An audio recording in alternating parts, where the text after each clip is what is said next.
আপনাকে আমি 2000 বছরের ইতিহাস এই 20 মিনিটে বলে শেষ করে দেব। কত হাজার বছর? 2000 বছর।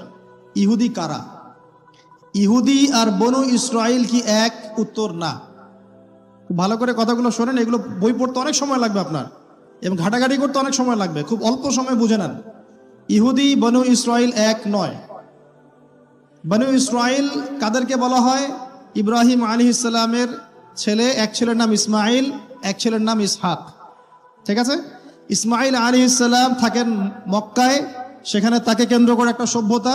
এই বংশে সর্বশেষ নবী মুহাম্মদ সাল্লাল্লাহু আলাইহি ওয়াসাল্লামের জন্ম। তার মানে আমরা বনু ইসমাইল। আমরা কারা? বনু ইসমাইল। আমরা মুহাম্মদ সাল্লাল্লাহু আলাইহি ওয়াসাল্লামের কওম, উম্মাহ। আর এইদিকে আরেক ছেলের নাম হচ্ছে ইসহাক, যিনি থাকেন ওই শামে, ওই প্যালেস্টাইনে, ওই জেরুজালেমে, ওই জায়গায়, ওটা শাম। ঠিক আছে?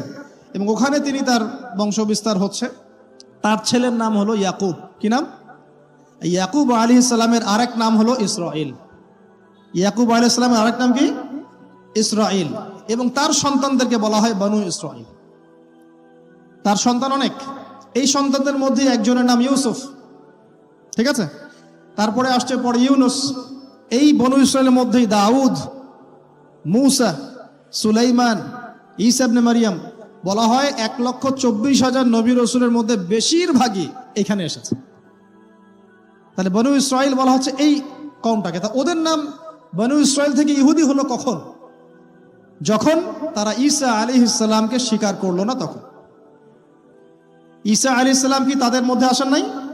সেই ঈসা আলাইহিস সালামকে যখন তারা অস্বীকার করলো, তখন তাদের নাম আল্লাহ পাক এই বনু ইসরাইল থেকে পরিবর্তন করে হাদু দিয়েছেন কোরআনে। কুল ইয়া আইয়ুহাল্লাযীনা হাদু ইন যাআমতুম আন্নাকুম আউলিয়াউ লিল্লাহি মিন দুনিন নাস ফাতামান্নাউল মাউত। আছে না কোরআনে? অনেক জায়গায় আছে। আল্লাহ পাক তখন তাদেরকে আর বনু ইসরাইল বলছেন না, বলছেন ইয়াহুদ। কি বলছেন? এই যে নাম আসলো ইহুদি। তো বনু ইসরাইল এবং ইহুদি এক নয়। বনু ইসরাইলরা ভালো ছিল এবং তারা ওই সময়কার মুসলিম ছিল। যখন তারা আল্লাহ পাকের আনুগত্য করেছিল, আল্লাহ পাক তাদেরকে সমৃদ্ধি দিয়েছিলেন, ঠিক আমাদের মতোই। আর যখন তারা আল্লাহ পাকের আনুগত্য করে নাই, পথভ্রষ্ট হয়ে যায়, আল্লাহ পাক তাদেরকে শাস্তি দিয়েছেন। এক পর্যায়ে তারা যখন নবীদেরকে হত্যা করা শুরু করেছিল, অনেক নবীকে হত্যাও করেছে। যেমন জাকারিয়া আলাইহিস সালামকে তারা হত্যা করেছে, ইয়াহইয়া আলাইহিস সালামকে হত্যা করেছে। সূরা ইয়াসিন পড়ে দেখেন, ওখানে একই দিনে 3 জন নবীকে হত্যা করা হয়েছে। পড়ে দেখেন। তো মূল কথা হচ্ছে নাম চেঞ্জ হলো কখন? যখন তারা সত্য থেকে পথভ্রষ্ট হয়ে গেল, ঈসা আলাইহিস সালামকে তারা অস্বীকার করলো, তখন আর বনু ইসরাইল নয়, ইয়াহুদ। এখন তাদের মধ্যে একজন অন্যতম নবী ছিলেন দাউদ আলাইহিস সালাম। কি নাম? বলেন নাম, মুখস্থ করেন। তাদের নাম কি? আচ্ছা, দাউদ আলাইহিস সালাম ছোট, তখন 14-15 বছর বয়স হবে। আল্লাহ পাক মূসা আলাইহিস সালামকে বলেছিলেন, তুমি তোমার সম্প্রদায়কে নিয়ে এই জেরুজালেমে যুদ্ধ করবে। কাকে বলেছেন? মূসা আলাইহিস সালামকে। তুমি মূসা আলাইহিস সালাম তোমার সম্প্রদায়কে নিয়ে এই জেরুজালেমে গিয়ে যুদ্ধ করো। ওখানে আমালেকা নামে একটা সম্প্রদায় আছে, এরা খুবই শক্তিশালী। তবে তোমরা যদি ইমানদার হও, তোমরা এর উপর বিজয় লাভ করবে। এর আগ পর্যন্ত এরা কিন্তু ওখানে ঢুকতে পারে নাই। কথা বুঝতে পারছেন? আল্লাহ পাক শর্ত দিলেন, যদি যুদ্ধ করে জয় করতে পারো, তাহলে তোমাদের এই জায়গাটা তোমাদের। তো মূসা আলাইহিস সালাম বললেন তার কওমকে, চলো যুদ্ধ করি। তো মূসা আলাইহিস সালামের কওম বলছে, ইযহাব আনতা ওয়া রাব্বুকা ফাকাতিলা ওয়া ইন্না হাহুনা কাঈদুন। এই মূসা, তুমি যাও আর তোমার রব গিয়ে যুদ্ধ করো, আমরা এখানে বসে থাকলাম। কথা কি বুঝতে পারেন নাই? মানে এরা কোন কওম? ওই যে ফেরাউনকে ডুবে মরতে দেখেও বিশ্বাস করে না, বাছুর পূজা শুরু করে, আল্লাহ পাক একটার পর একটা নিদর্শন দেখান, তাও অস্বীকার করে।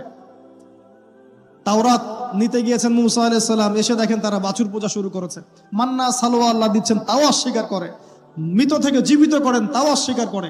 শেষমেশ বলে বসলো যে ইয়া মূসা লান নুমিনা লাকা হাত্তা নারাল্লাহ জাহরা। হে মূসা, আমরা তোমার প্রতি বিশ্বাস করব না যতক্ষণ না আল্লাহকে সামনে দেখাচ্ছ আমাদের চোখ দিয়ে।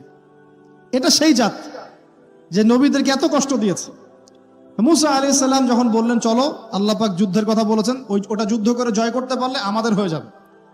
তো বলছে ওখানে আমালেকা সম্প্রদায় আছে এত বড় শক্তিশালী, তুমি যাও, তোমার রব গিয়ে যুদ্ধ করো, আমরা এখানে বসে আছি। আর আমাদের নবী মুহাম্মদ সাল্লাল্লাহু আলাইহি ওয়াসাল্লাম যখন বদরের মাঠে 313 জনকে নিয়ে পরামর্শ করছেন কি করব, যুদ্ধ করব কি না, তখন আমাদের মুসলিম সেনা বাহিনীর মধ্যে যে সাহাবীরা ছিলেন, সাদ বিন মুয়াজ রাদিয়াল্লাহু আনহু, তিনি বলছিলেন, ইয়া রাসূলুল্লাহ সাল্লাল্লাহু আলাইহি ওয়াসাল্লাম, আপনি আমাদেরকে নিয়ে বদরের মাঠ কেন, যদি উত্তাল সাগরেও ঝাঁপ দিতে চান আমরা সেখানেও ঝাঁপ দিব ইনশাআল্লাহ। কত পার্থক্য, তাই না? তিনি বলছিলেন যে আমরা সেই কথা আপনাকে বলবো না যেই কথা মুসার কওম মুসাকে বলেছে, বরং আপনি যদি আদেশ করেন আমরা উত্তাল সাগরেও ঝাঁপ দিতে পারি। এমনি এমনি তো বদরের যুদ্ধ আসে নাই, বিজয় আসে নাই, এইসব ইমানের কারণে এসেছে। এখনো কি এই মাজলুম ভাইরা উত্তাল সাগরে ঝাঁপ দেয় নাই? তারা তাই করছে। ওইদিকে আসছি আমি পরে, এই জায়গাটা একটু বোঝেন। তো যুদ্ধ তারা করলো না, যুদ্ধ করলো না। আল্লাহ পাক শাস্তি দিলেন। কি শাস্তি? 40 বছর আল্লাহ পাক ওদেরকে একটা জায়গায় ঘুরপাক খাওয়ানো শুরু করলেন। সকালে উঠে একটা পাহাড়কে কেন্দ্র করে ঘুরতো, সন্ধ্যায় এসে আবার সেই জায়গায় থেমে যায়। এটাকে বলা হয় তিহ উপত্যকার 40 বছরের শাস্তি। সূরা বাকারার মধ্যে দলিল আছে। এবার মুসা আলাইহিস সালামের জীবনটা শেষ, উনার হায়াত শেষ, উনি চলে গেলেন আল্লাহর কাছে। পরবর্তীতে নবী হলেন ইউশা বিন নুন। কি নাম? ইউশা বিন নুন। মনে রাখার চেষ্টা করেন, ভুলে যান না আবার। ইউশা বিন নুন একজন নবী। এবার ইউশা বিন নুনের সময় ওই বনু ইসরাঈলী বলছে যে আমরা যুদ্ধ করতে চাই, ওই জায়গা আমরা দখল করতে চাই। আমিন। এখন আসেন, কোন জায়গা ভাই? কোন জায়গা যুদ্ধ করতে চায়? আচ্ছা, জেরুজালেম নিয়ে এত কথা কেন জানেন? কারণ এই জায়গাটা শেষ জামানার সবচেয়ে ইম্পর্টেন্ট জায়গা। শেষ জামানার সবচেয়ে ইম্পর্টেন্ট জায়গা 3টা, মুখস্থ করেন। কয়টা? এক হচ্ছে জেরুজালেম, 2 হচ্ছে মক্কা মদিনা, জানেন, আর 3 নাম্বার হচ্ছে কনস্ট্যান্টিনোপল। কনস্ট্যান্টিনোপল মানে কুস্তান্তুনিয়া। কোথায় এটা? তুরস্কে। আরেকটা জায়গা আছে, এটাও অনেক বেশি ইম্পর্টেন্ট, সেটা হলো খোরাসান। সেটা কি? খোরাসান। এই 4টা জায়গার কথা মাথায় রাখবেন না। পুরো বিশ্বের এই প্রেক্ষাপট এই 4টা জায়গাকে কেন্দ্র করে ঘুরতে থাকবে, এবং এর সেন্টার হার্ট হচ্ছে জেরুজালেম। কারণ কিয়ামত ততদিন পর্যন্ত হবে না যতদিন এই জেরুজালেম মুসলিমদের দখলে না আসছে, এবং এই জেরুজালেম থেকে ইমামুল মাহদি ঈসা ইবনে মারইয়াম বিশ্ব শাসন না করছেন, ততদিন পর্যন্ত এই পৃথিবীতে কিয়ামত হবে না ইনশাআল্লাহ। বুঝতে পারছেন কথা? আচ্ছা, তো ইউশা বিন নুন এখন বলছেন যে আচ্ছা তোমরা তো আবার যুদ্ধ করতে যাচ্ছ, মুসা আলাইহিস সালামের সময় তো যুদ্ধ করতে বলা হয়েছিল, করো নাই। এখন যদি আবার যুদ্ধের কথা বলা হয়, যদি তোমরা আবার পালায় যাও, তখন তারা বলছে ওয়ামা লানা আল্লা নুকাতিলা ফি সাবিলিল্লাহ, কেন আমরা আল্লাহর রাস্তায় যুদ্ধ করব না? ওয়াকাদ উখরিজনা মিন দিয়ারিনা, আমাদেরকে আমাদের বাড়িঘর থেকে বের করে দেওয়া হয়েছে, ওয়া আবনাইনা, আমাদের সন্তান থেকে বিচ্ছেদ করানো হয়েছে, কেন যুদ্ধ করব না? অবশ্যই যুদ্ধ করব। তো বলছি ঠিক আছে, তাহলে আমি আল্লাহর কাছে দোয়া করলাম। হ্যাঁ করেন। আল্লাহর কাছে দোয়া করা হলো, আল্লাহ পাক বললেন যা জিহাদ ফরজ করলাম, নাও যুদ্ধ করো। এখন ওখানে কোন সম্প্রদায় আছে? আমালেকা, অনেক শক্তিশালী, অনেক বিশাল দেহী। এখন যুদ্ধের আয়াত ফরজ হওয়ার পরে এখন বনু ইসরাইল বলছে আচ্ছা আমাদেরকে একটা নেতা নিযুক্ত করে দিন, তাহলে সেনাপতি নিযুক্ত করুন। সেনাপতি লাগে কি লাগে না? লাগে না? আচ্ছা, আমরা শিখতেছি স্মার্টফোন, টিকটক, বিশ্বাস। ঢাকা শহরে এই 15 থেকে 20 বছরের ছেলেপেলের যা অবস্থা দেখলে আমাদের চোখ দিয়ে পানি বের হয়। আবার শুকরিয়া আদায় করি, আলহামদুলিল্লাহ ওই যুগে আমরা, এই যুগটা আমরা এইভাবে নষ্ট করি না, আলহামদুলিল্লাহ। কি একটা অবস্থা! এদের অর্ধেকের সাইকোলজি নষ্ট করে দিয়েছে বিভিন্ন মুভিজ, সিনেমা। এখনকার অনেক মুভিজে দেখায় যে সে গ্যাংস্টার হচ্ছে, গ্যাংস্টার হওয়াটা একটা প্যাশন। ওইটা দেখে দেখে সে নিজেও গ্যাংস্টার হওয়ার চেষ্টা করে। আমি হলফ করে বলতে পারি, আমার কথা আপনারা মন খারাপ করেন না, এটা আমার কনফিডেন্স থেকে বলছি, এখন যদি আরেকটা মুক্তিযুদ্ধ হয়, এই জেনারেশন অস্ত্র হাতে নিতে পারবে না। ওই অস্ত্র হাতে নিবে ওই যাদের বয়স 40, ওই 50, এরাই। আমাদের এই যে কিশোর গ্যাং, টিকটক জেনারেশন আর যুবক সমাজকে আপনি খুঁজেই পাবেন। আল্লাহ পাক আমাদেরকে হেফাজত করুন। আর এটার জন্য ভাই আমাদের যাদের দাড়ি পেকে গেছে আমরা দায়ী সমানভাবে। কারণ আপনি নিজের ফিকির করেছেন, আপনার সন্তানের ফিকির কোথায়? আপনার ছেলে সারা রাত পর্ন দেখে, আপনার মেয়ে সারাদিন ছেলেদের সাথে কথা বলে, আপনার ছেলে যে ডেট করতেছে এখানে ওইখানে, জেনা করতেছে, মদ খাচ্ছে, গাড়ি নিয়ে ধুমসে ড্রাইভ করতেছে মেয়েকে নিয়ে। আপনি মনে করতেছেন বাচ্চা ছোট আছে, বড় হলে ঠিক হয়ে যাবে। সুবহানাল্লাহ, আপনি বাচ্চাকে পড়াচ্ছেন না, কোরআন শিখাচ্ছেন না, হাদিস শিখাচ্ছেন না। জেনারেল লাইনে যে পড়াচ্ছেন, জেনারেল লাইনে পড়াশোনা করার পরে সে হচ্ছেটা কি, কি শিখলো? স্যারকে দেখলে থাপ্পড় মারে। এখনকার ছেলেপেলে অনেকে স্যারকে সম্মান করে না। স্যার নকল ধরে ফেলেছে, স্যারকে এক থাপ্পড় দিল। গুন্ডামি শিখেছে, গুন্ডামি। আদব, সবর, নীতি নৈতিকতা এগুলো নাই, তো উঠে যাচ্ছে দিন দিন।